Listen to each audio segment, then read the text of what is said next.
Hi everyone, my name is Danika Zureta, and I'm a recent graduate of St. John the 23rd College Preparatory in Katy, Texas.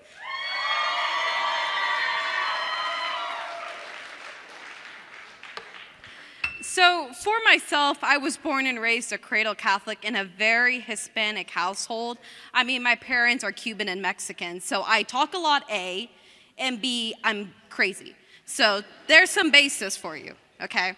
So that being said, I was raised to know God. There was never a moment in my life that I didn't know him personally. And that was especially fostered through my grandmother, Yaya.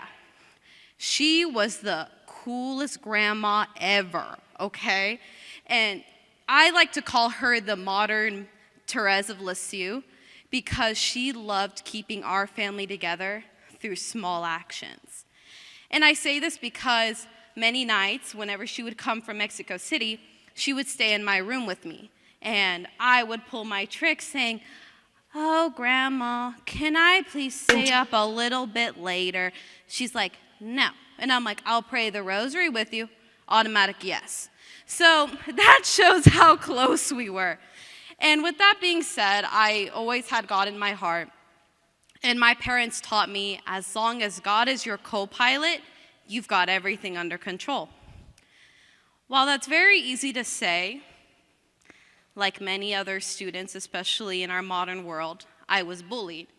For me, it started in elementary school, continued into middle school, and a little bit in high school, but not too bad. In elementary school, kids are mean. They pick on you. I was picked on for having glasses and to even wearing a Disney shirt at school because I was that kid. I didn't let it bother me much because I was very involved at my parish. I was always at CCE. I was at our festivals, and so it didn't bother me. It was middle school that really kind of rocked my boat. Going in, I went to public middle school. And I was bullied for my outward appearance, again, the glasses, but I was the type of Catholic that I liked wearing my cool green Pope Francis shirt to school, and people are staring at you like, why is this lady wearing a Pope on her shirt? So I didn't let it bother me. I'm like, God is good. That's all I need in my life. It wasn't until after the end of 6th grade, I had just gone to Life Teen Camp, and my grandmother, actually 6 years today, passed away from a surgery that was supposed to make her live longer.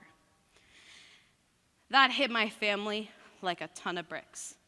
She was the glue for all of us.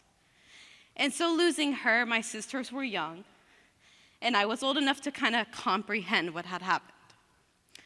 It was hard, but what was happening was with the bullying and things kind of getting worse, I just wasn't mad at God. I was just confused on why. Why the timing? I need her most in my life because I'm being hurt by other people and everything is happening all at once.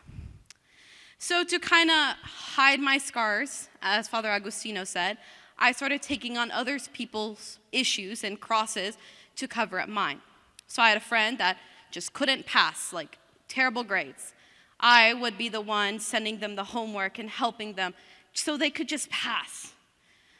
My other friends, though, sadly had a lot of mental health issues that were undiagnosed. And that led to multiple nights getting calls at midnight from my friend threatening to kill herself. And I had to be the one in 8th grade calling her mom saying, "Hey, you need to go to the room." And my parents noticed that this was taking a real toll on me. It wasn't anything that somebody should go alone with. So my parents, seeing that, started sending me to more Life Teen camps and really got me involved and started teaching me more theological type of studies. Seeing again, things kind of kept getting worse, they decided to send me to a private Catholic school. And that was really my turning point. My freshman year, I went to a Steubenville conference, which is very similar to AYC. And it was there that I kind of started to see that there's a reason behind everything that happens to us. Bad, good, or just meh. There's a reason why. So I started to look into theology, and in high school, because I went to private school, it was a requirement for me to take the classes. And it was there that you saw the concrete reasons of why the church is the way it is, why we have the Mass, why we have the Eucharist, why we have adoration, and why we need these things in our life. And I really took this to heart because it's like it was finally making sense. It made sense why I was feeling so much pain. Is because God was allowing these things to happen, because God doesn't create evil. He only creates good. So he was allowing this to happen to me so I could grow stronger and build my roots on his soil. Stop wanting what I want, but letting him in and letting him choose what I needed to do. So in 2019, I went to another Steubenville conference called Lone Star, where Father Agustino was one of the speakers and keynotes. It was that time that we were in an adoration, and I heard God kind of tell me, Danika, you know what these teens go through. Work for them and me. Okay, I'm like a entering junior, that's a lot to take in. Okay, now I gotta make this plan for the rest of my life. And I say, okay, let's do it. So I kind of start working on things. I start taking more theology classes, start taking honors classes. So I'm making myself read literal Pope documents like social doctrine. That's what I was reading. And I started applying to colleges, and I really got involved. I got involved at my own parish. I got involved in my school, led tons of retreats, was giving talks, and really started to see why everything worked out. Because without all the pain and the suffering I went through, I wouldn't be where I am today. I come before you as the chair of the Archdiocese Council, and those guys are amazing. And to see and work for them and work for y'all is something so beautiful, because you see a commonality between each other. I see him, and he understands what I've been through. It might not be the exact same story, but he understands. So I apply. I got into Franciscan University. That's where I'm going to college, to study theology and catechetics, and to really start working. And as we're about to go into adoration tonight, I want to leave you with something. I had my God experience in adoration. You might not, because God is going to touch you when you need it the most and wherever you need it the most.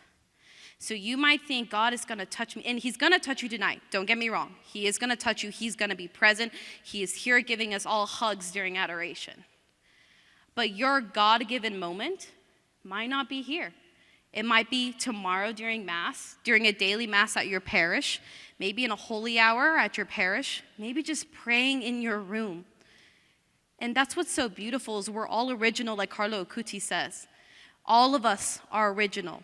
All of us are going to have a different story.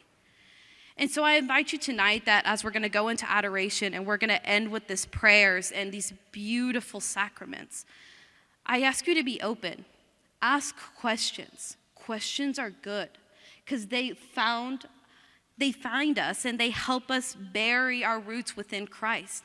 Because once we start asking, we start figuring out why these things are happening. So tonight, be open and listen. It's the hardest thing, but listening is going to get you a lot farther than you think. So remember, God is always with you. He loves you.